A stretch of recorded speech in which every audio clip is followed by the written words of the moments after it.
So Richard completed a BSc Honours in Physiology at the University of Leeds, and then he went on to do a PhD at the same place, looking at the effect of aging and exercise on the ventricular myocardium. He then moved to Bordeaux for a postdoc in 2008, where he started looking at optical mapping. So he continues to work at Bordeaux and is visiting us for 4 weeks. So you're here until the end of this week? Until the end of this week, yeah. So if you do want to catch up with Richard, you've got a fairly small window to do that. So Richard has held research positions at Bordeaux funded by the French National Foundation as well as the Marie Curie Fellowship. And today he's going to tell us about optical mapping and cardiac tissue. Okay. Well, thank you very much for the kind introduction, and I have to say first to start with, thank you very much for the invitation to visit here at all. It's been really a fantastic trip already, and still got the rest of the week to go, so we'll see what we can do.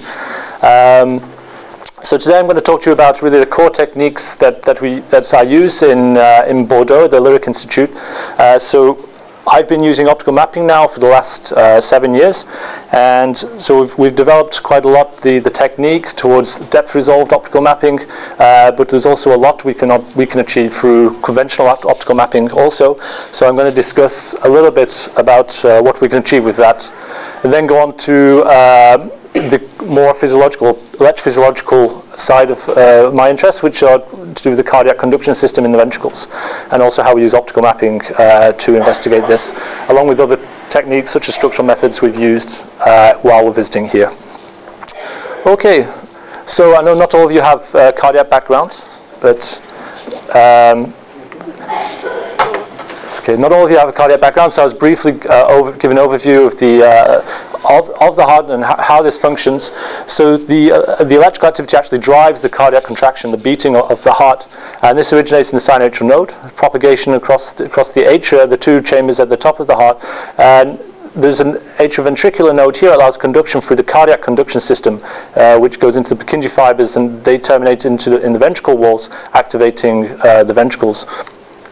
There's a lot of electrophysiological heterogeneity within the heart. You can see here the different action potentials, different action potential durations, and even subcompartments within the ventricles themselves, and different electrophysiological action potential morphologies in the cardiac conduction system also. But there's not only electrophysiological heterogeneity, there's also structural heterogeneity, perhaps the best described, and certainly with this audience I don't need to describe too much detail, but because here certainly work by Ian Legrice here has done a lot of this, but the sheet orientation and fiber orientation within the myocardium changes significantly, around 120 degrees from epicardium to endocardium, and all of this electrophysiological and structural heterogeneity contribute to very complex electrical activity, electrical propagation within the myocardium.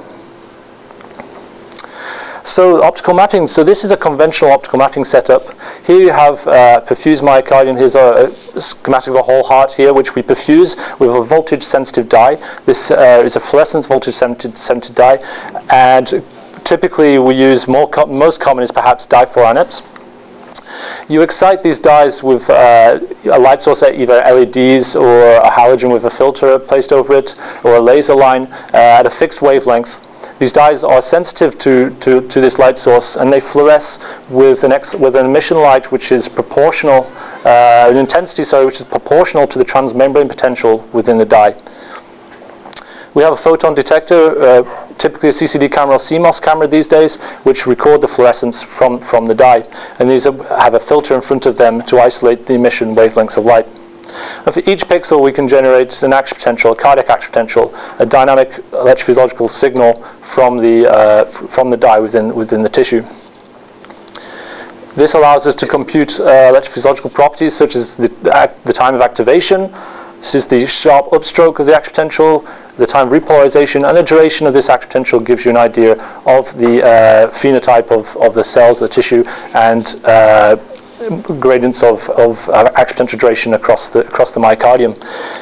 Compute this for each pixel, allow you to generate patterns of activation, action potential duration, and repolarization maps, which may give you information. For example, gradients of repolarization can indicate things such as susceptibility to reentrant arrhythmia, for example. However, comparing the optical action potential to an electrical action potential, there are actually subtle differences, particularly at the level of the upstroke. An electrical upstroke measured here in this experiment, we have a rat heart with a microelectrode taking recording from the epicardial surface, and we can compare at the same pixel here the optical upstroke with the electrical one. The electrical upstroke is much more rapid than the optical upstroke in every case, and this is typical. This is due to the optical signal arising from an integrated volume, a subsurface volume of the tissue, which creates blurring of the optical signal. This prolongs the action potential upstroke, as it takes time for the wavefront to propagate across this volume below the surface. So the upstroke can be between 5 or 10 or even 15 milliseconds long, depending on the size of the tissue that you're measuring this from and the wavelength of light. This can introduce some inaccuracies when attempting to estimate the activation time of the optical upstroke, therefore. And there are two typical approaches that we use to measure activation time. You can either take a fixed percentage level, say 50% level of the activation as your activation time, or you can search for the maximal derivative and the time that this occurs in the upstroke. What we identified is the maximal derivative of the upstroke correlates far more with the electrical activation time on the surface of tissue. So it's a better representation of the surface activation time by using the maximal derivative of the upstroke as the time of activation.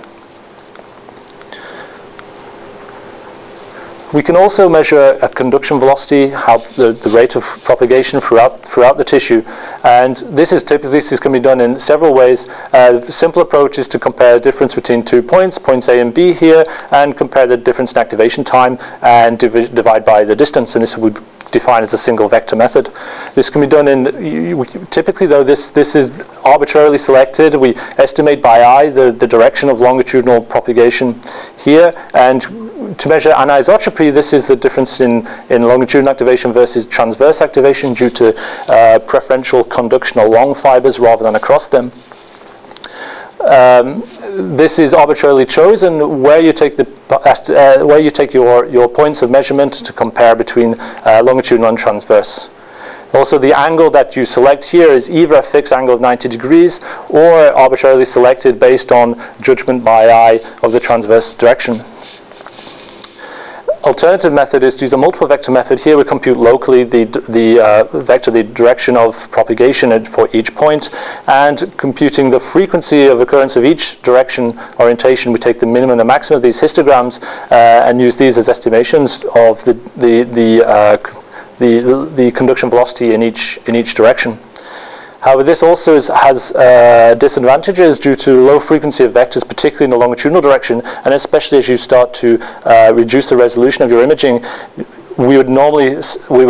I would say by eye that this is the longitudinal direction here, but there are no arrows that are indicating this direction on the map, so it's misrepresenting actually the longitudinal conduction velocity. Alternative approach, which along with the team in Ruben Cornell in Amsterdam, Bas Buchens and Igor Efimov in George Washington University now, we created this simple GUI which is freely downloadable. What we do here instead, we measure a profile across an activation map centered around the point of activation here. This is a profile of activation time, and we take the most linear part of the curve. Here, the curve with the lowest slope here indicates the longest longitudinal direction of activation, and a steeper slope would indicate slowing conduction. And you can rotate this profile across all angles to locate the most appropriate direction of propagation. This is important to take a linear component, as the activation maps can be misrepresented due to the orientation of conduction, where the wave is propagating towards the surface. This can artificially increase your conduction velocity. The wavefront's propagating away from the surface can artificially reduce conduction velocity. And the linear phase allows you is a better estimation of when the wavefront is propagating more parallel with the surface, giving you a more accurate representation of conduction velocity in plane.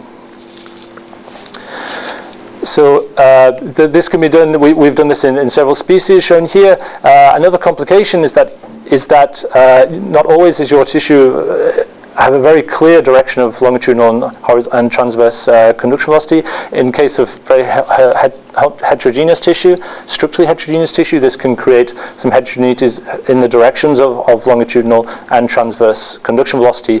By allowing you to select an angle, you can choose or identify the most appropriate angles for longitudinal and transverse directions. So this method will not limit you to arbitrarily selecting your angle or a fixed angle when estimating conduction velocity. So as I briefly mentioned, the activation wave can propagate away from or towards the image surface. And actually, in some ways, we can estimate this with conventional optical mapping. And as I mentioned, so this is a very crude representation of the ventricle wall. So we have epicardium, endocardium here, and this circle here representing the optical integration volume for a pixel that's associated with this point on the epicardial surface. Now, if we have a wave propagating from that point, propagating down towards the endocardial surface, as this part of this volume, the upper part of the volume contributes the most to the optical signal, therefore it is early on in the action potential, in this case where the earliest phase of activation occurs at this point in the volume. This is where we see the maximal derivative of our upstroke. We can normalize, if we normalize the action potential, we find that the maximal derivative is early in the action potential, but it's also at a very low amplitude of the action potential. And this amplitude we define as VF star. The inverse is activation from the endocardium and late activation at the image surface. This creates now a maximal derivative occurring late in the upstroke, and therefore we generate a high VF star. So by computing this for each pixel, you have an idea of the orientation of the wavefront with respect to the image surface. So already in conventional optical mapping, we have an idea of how electrical activation is propagating in depth relative to the image surface. And we've used this to estimate the depth of PMJs. Now these are Purkinje muscle junctions. These are the sites where the cardiac conduction system, the Purkinje fibers, terminate in the myocardium to activate the surrounding muscle. In sheep, which in this case we used in this study, these can be found at any depth within the myocardium, not only the endocardium, which is more the case for humans, for example. So we needed to estimate the depth of these Purkinje muscle junctions. In this case, so we stimulated through the Purkinje fibers, observed earliest activation sites on the ventricular free wall, and correlated this with VF star, and we can see low VF stars for two of these earliest activation sites, and higher VF stars for the two others. And therefore, we can assume that the Purkinje muscle junctions are located near to the image surface in this case.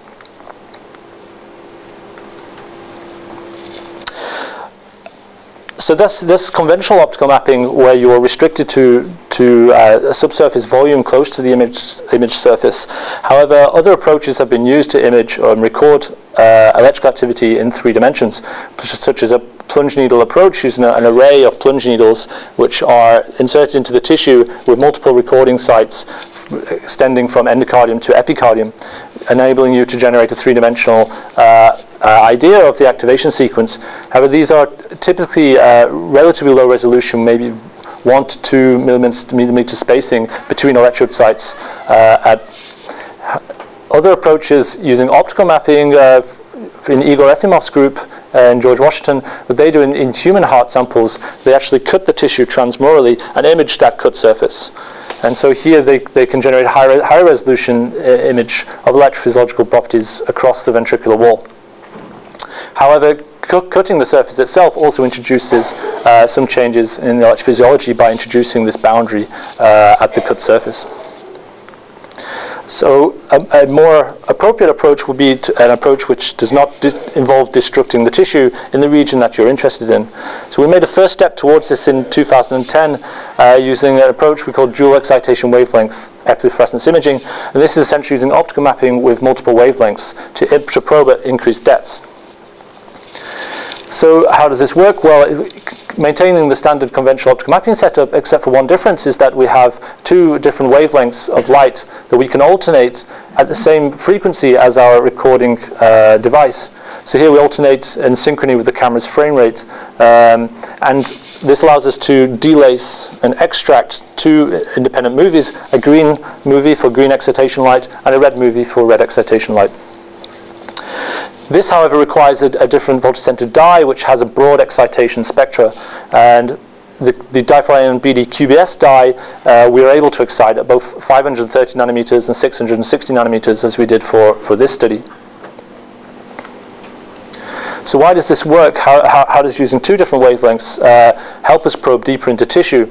Well, this is associated to the optical properties of tissue, where light the fluorescent signal is not simply a representation of the surface directly, but due to optical properties of tissue, the absorption and scattering, light actually penetrates into the tissue to a certain depth, which is determined by the wavelength of the light. Increasing the wavelength of light increases the depth at which we can probe into the tissue. In rat hearts, they have a strong electrophysiological action potential duration gradient from epicardium to endocardium. The endocardium have a longer action potential duration, so that's this duration marked here. So simply measuring simultaneously with the two different wavelengths, we observe two different action potential durations by comparing the two excitation wavelengths that we use. So here we are probing at an increased depth within the tissue purely by changing the wavelength of light that we use. Another method by Baxter in 2001, they used a transillumination approach. So they had a preparation in this case, which is a wedge preparation. We have exposed endocardium and epicardial surfaces, and we imaged both surfaces simultaneously using the two cameras here. And he actually recorded a reflective fluorescent signal in one camera. This is more conventional optical mapping. And a second camera was placed in the opposing surface, imaging the opposing surface to collect transillumination light. He repeated this by illuminating the opposite surface and repeated the same process. Now, because we have four cameras, you generate four images, all representing different depths within the tissue. By stimulating just one surface, an activation wavefront propagating from this surface to this surface, for example, you can identify the different activation times that you observe across the free wall. The reflective fluorescent signals in this modality, conventional modality, show the earliest and latest activations, whereas transillumination, we can identify activation in the myocardium at intermediate stages at some depth within the preparation. So we decided to combine the two methods of transillumination and dual wavelength approach to see if we could increase the resolution in depth. So here what we did, we have a ventricle wedge preparation from sheep right ventricle, and we load this with a dye-4 AMBD QBS dye, and we excite with two different wavelengths for each surface. And we rotate across to the opposite surface and repeat the same process. By recording at a very high frequency up to 2 kilohertz, we are able to separate this and have an effective frame rate for each imaging modality, for each light source, of 500 hertz. So we record for each imaging modality, each light source, and we have two cameras, so we have in total 8 images where we can record electrical activity represented from 8 different depths within the myocardium. Again, using the same comparison as Baxter, we compare the different activation times, and we can assess propagation across the ventricle wall, have an idea of intramural electrical activation. We use estimates, biophotonic models, to estimate the depth contributions of each imaging modality, and using those, we can organize the sequence of each imaging modality in terms of depth within the tissue that we're probing over. We can simply stack each of these activation maps that we generate from each imaging modality. And with some interpolation between maps, we can generate a full 3-dimensional reconstruction of electrical activation time. However, this is not limited to activation time, because here we're measuring simply whole action potentials, measuring whole activity. We're not limited to repetitive activity. We can measure irregular, spontaneous beats, for example. And so therefore we can also measure action potential duration and repolarization time. So we were very excited to observe that we could do this, however we need to validate it. So we use these Purkinje electrodes where we were recording electrically at known depths within the tissue and compare these to our reconstructions, our optical reconstructions, and align activation time, the optical and electrical activation time, to assess the error that we have in our models. 2 milliseconds is actually the effective frame rate of each imaging modality. So this represents our sampling frequency. And so to have the errors that lie within and around our effective frame rate for each imaging modality, I think was a very good result. So as I said, we're not limited to activation time, but action potential duration and repolarization time. And here we can identify intramural activations, such as from Purkinje muscle junctions, intramural heterogeneities of action potential duration, or repolarization time.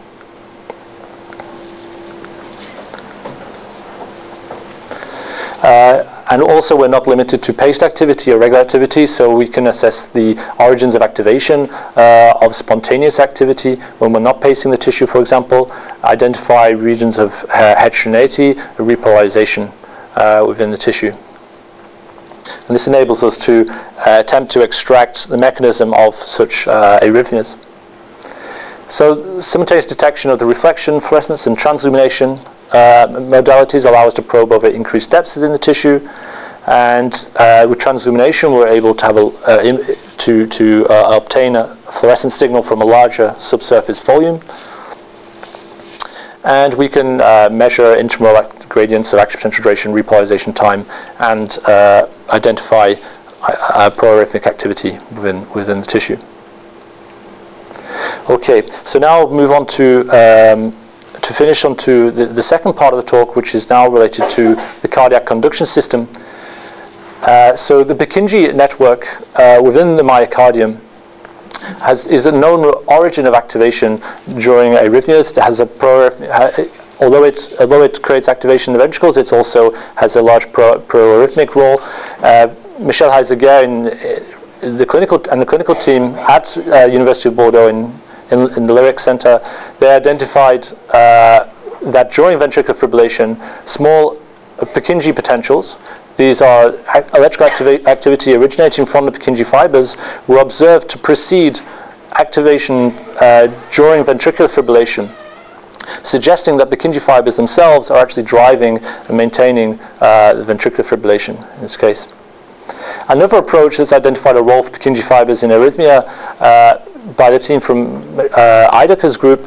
What they actually did is with Purkinje electrodes, an array of Purkinje electrodes in the ventricles, I think it was either dog or pig ventricles here, they induced ventricular fibrillation, and then they introduced Lugol solution, which chemically ablates the Purkinje on the endocardial surface. And what they found by doing that, this actually stabilized the arrhythmia and then terminated it. Therefore, it's another suggestion that Purkinje fibers have a role in maintaining arrhythmias. So, what kind of arrhythmias or what kind of conditions are Purkinje fibers really involved in? Are they all that important? Well, it turns out there's a very large spectrum of diseases where Purkinje-related arrhythmias were found to be important. And here shows the prevalence of Purkinje-related arrhythmias for each of these different disease states and channelopathies. So I just wanted to highlight the prevalence or the role of Purkinje fibers across a broad spectrum of cardiac diseases.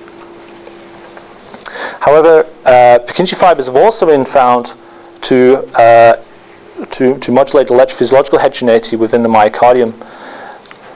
In fact, the Purkinje fibers, when they terminate to the myocardium, not all Purkinje fibers can behave functionally where they allow propagation from Purkinje to the myocardium. There are many junctions which are unsuccessful at propagation. However, those that are, what we found is that they are also associated with, or they have a capacity to modulate locally the action potential duration of the myocardium. And this is because the action potential duration of Purkinje fibers are longer, and electrotonically they load the myocardium during this late phase of repolarization here, prolonging the ventricular action potential through electrotonic forces. So we see even experimentally that active potential duration is longer at the Purkinje muscle junction relative to the surrounding myocardium. Other roles of the cardiac conduction system in ventricular arrhythmias have included a structure called the moderator band, which I did a study on earlier this year, and what we observed, so the moderator band is actually a structure, it's a major branch of the Purkinje network, supplying the right side for activating the right ventricular free wall here. So there are branches going into the anterior and posterior sides of the ventricles, but this branch that traverses the cavity to activate the center of the ventricular wall. However, this branch is actually surrounded by a layer of myocardium. So, and what we believe is that this layer, the Purkinje and the myocardium, are two distinct layers. They are not functionally coupled and allow, therefore, two different velocities of conduction velocities within this structure. We observed that we could induce macro reentry circuits between the right ventricular free wall that circulate back through the right ventricular free wall septum, and with sufficient delay can reactivate the myocardial layer of the moderator band to reactivate and create a sustained reentry circuit and sustained ventricular tachycardia, as illustrated in this circuit up here. So as I said, we believe there are two distinct layers. This is Purkinje from a sheep moderator band, separated by a collagen sheath from the myocardial layer here. And this is also apparently consistent with human myocardium. Here is a moderator band also, a cross-section of moderator band also, with the Purkinje fibers at the top here separated from the bulk of the myocardium. So we believe this mechanism is also clinically relevant. However, reentry does not only occur throughout the myocardium, but the Purkinje themselves may also be implicated in reentry circuits, and this can occur over different scales. There's the bundle branch reentry. This is between branches of Purkinje from each side of the heart. There's fascicular ventricular reentry through more proximal branches of the Purkinje system from one side of the heart, and also Purkinje muscle reentry, which involves predominantly the distal portion of the Purkinje network. And as we decrease in scale, each reentry circuit is believed to require a longer pathway for conduction to sufficiently slow or to increase the delay between activation and reentry into the Purkinje network to allow recovery and therefore reactivation of the distal part of the pathway. The problem is that we are unable, it's very, very difficult to measure, to map the cardiac conduction system. We are predominantly the Purkinje muscles, especially in human, lie within the tissue, below the surface. And so therefore,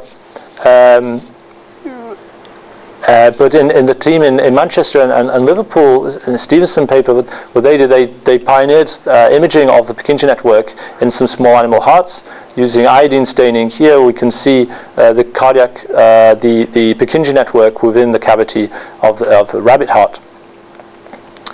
So, and therefore we're able to resolve the structure and the architecture of the free-running Purkinje. However, a lot of the Purkinje, as mentioned, it propagates intramurally, travels across the myocardium, and therefore reduces contrast in this type of modality to visualize the myocardium. And we haven't, at least in this study, they were unable to identify intramural Purkinje fibers. So as I said, so this is an example of a human ventricle. Here's the endocardial surface of the left ventricle. There's a high degree of trabeculation. We can see some Purkinje branching in between trabeculations. However, it's extremely complex. To identify that, to be able to create a map of Purkinje is extremely difficult. And therefore, to target Purkinje muscle junctions, to target sites to ablate arrhythmias is extremely complex job, and requires identification of not just pre-running Purkinje, but also intramural Purkinje.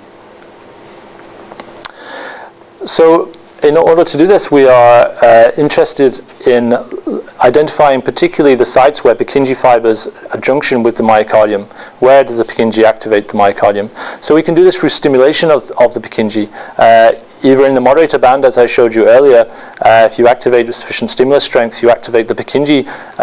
Due to their faster conduction, they activate very quickly the ventricular myocardium before slower activation from the muscle layer can come in and propagate into the myocardium.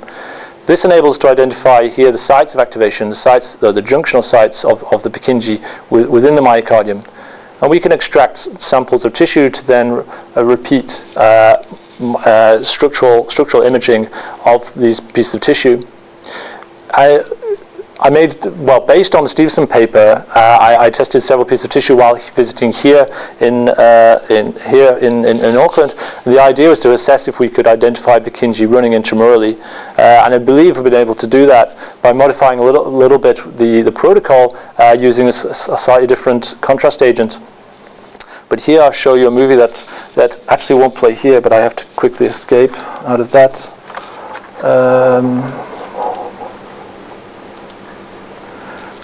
So here's the preparation. It's spun around to the epicardium. This is now the top of the preparation, and these are large Purkinje branches. And we can see here the Purkinje branches propagating into the tissue. So it's going to zoom back up, so it'll replay that part of the tissue here. These are also small Purkinje fibers running along the surface, and you can see that you could track these running across the surface here. But an especially more challenging task is certainly identifying the Purkinje once it goes into the tissue, and we observe that it enters actually into these cleavage planes between sheets of the myocardium. When looking at it closely, you can actually see it propagate right across the wall and actually exit out of the side of the tissue, and some level of branching where fibers also continue up vertically through the sample. Close that down. What's the approximate dimensions of that block? That block is about 1 centimeter cube, something like that, yeah.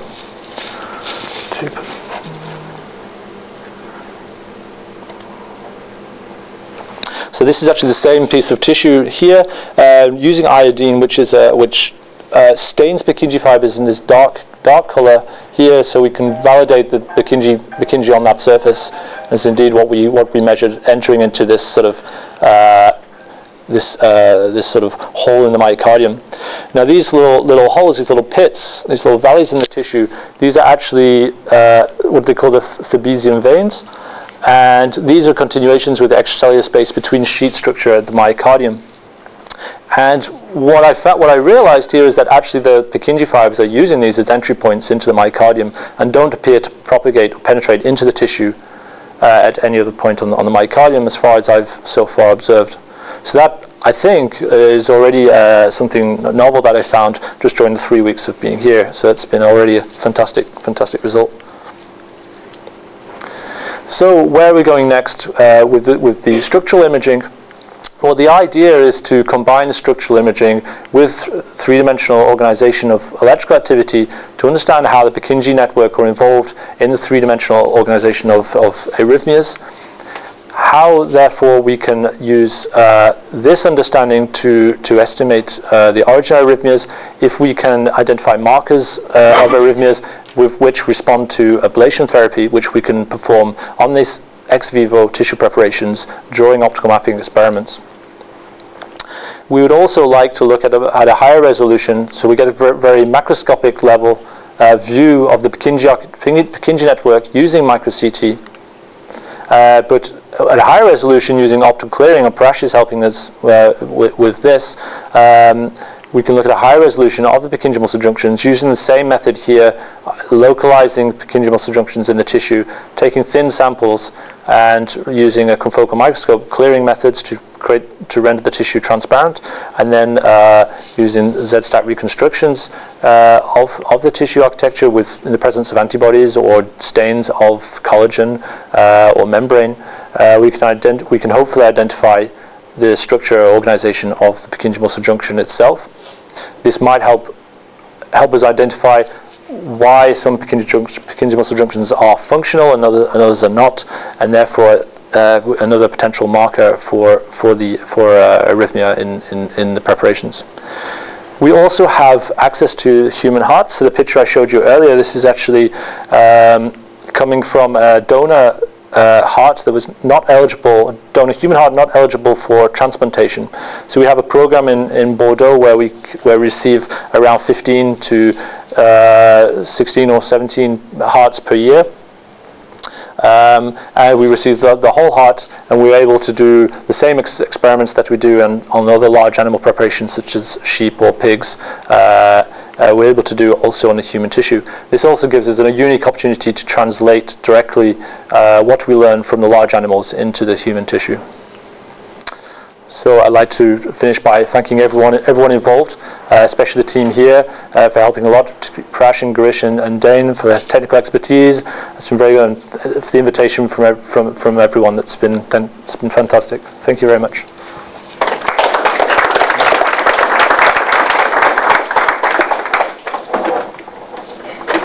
Thanks, Richard. So if you can have the lights back on, please. So questions for Richard?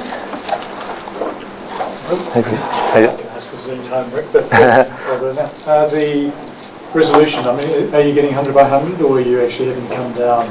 This is full resolution. Full resolution? Yeah, full resolution. On the optical mapping, yeah. So, second question, and I'm sure you've got highly anisotropic, very, very high resolution in 8 planes across. I mean, how are you dealing with that? In an ideal world, what we would do is some sort of inverse solution to consider laterally as well as depth the contributions to each signal. So currently we're just interpolating linearly in depth, and it's really not the best solution. But even so with this simple approach, we do have very good validation with electrical recordings. That'll be the first. That'll be the first generation, I guess, of the approach, but we would certainly like to go towards a more 3D friendly approach, inverse solution of. I'll wait for my next question. Okay. I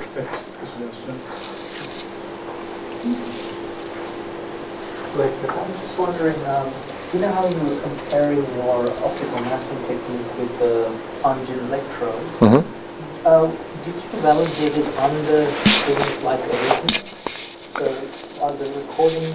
Yeah. So this is the last phase of data which we haven't yet got around to analyzing, but we've induced VF in the same preparations, and so we would also like to compare. So there's no reason we can't do the same in phase maps, for example. So we can hopefully recreate 3D reconstruction of phase activity of during ventricular fibrillation to observe filaments of re-entry and this type of activity. But to actually validate the activity, you would need very clear activation time during the ventricular fibrillation, which at a very local site you should be able to identify the activation time electrically.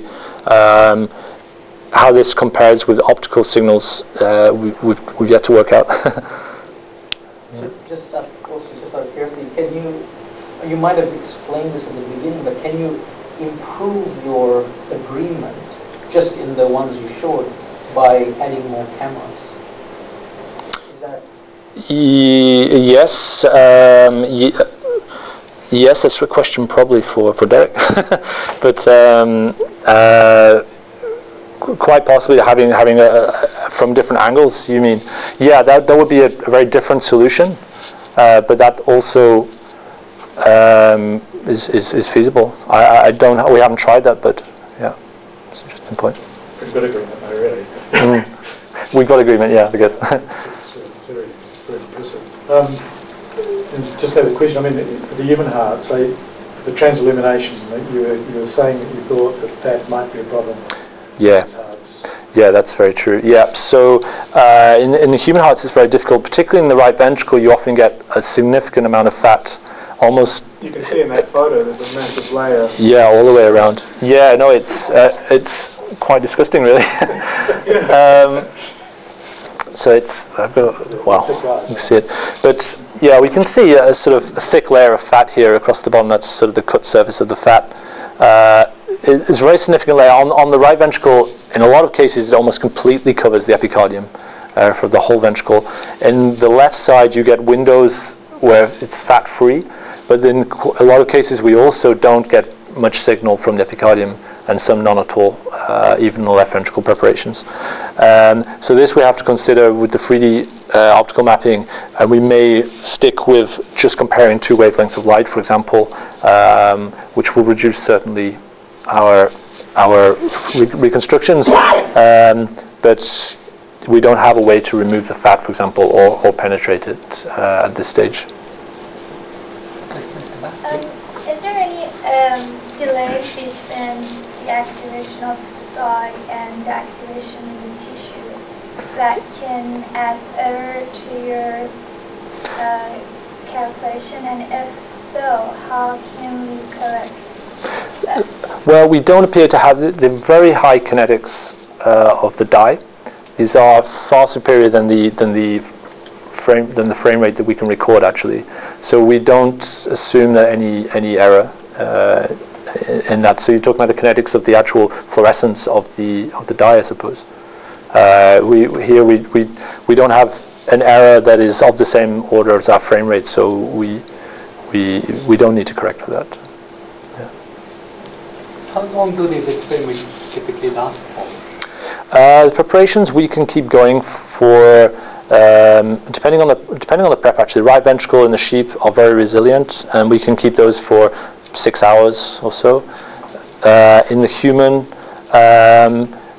3 to 4 hours in a good experiment. Yeah. And how thick are your preparations? These are around. So these are coronary perfused, so they're always perfused, but they're around 1 centimeter for right ventricle and 1.5 to 2 centimeters for the left ventricle.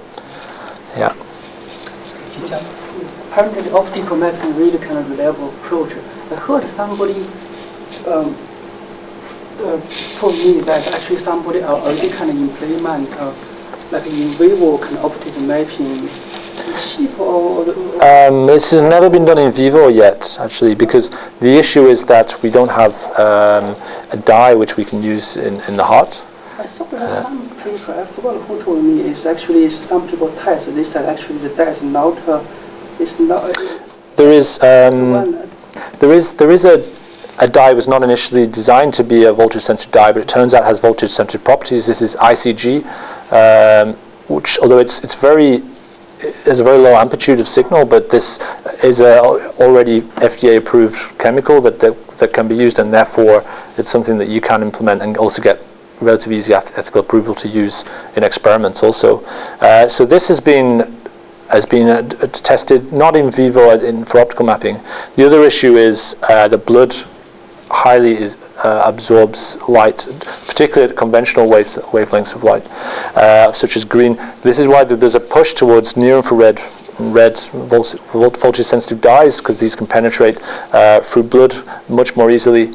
And there's already been examples of experiments in blood-perfused tissue preparations, ex vivo, but blood-perfused with voltage-sensitive dyes.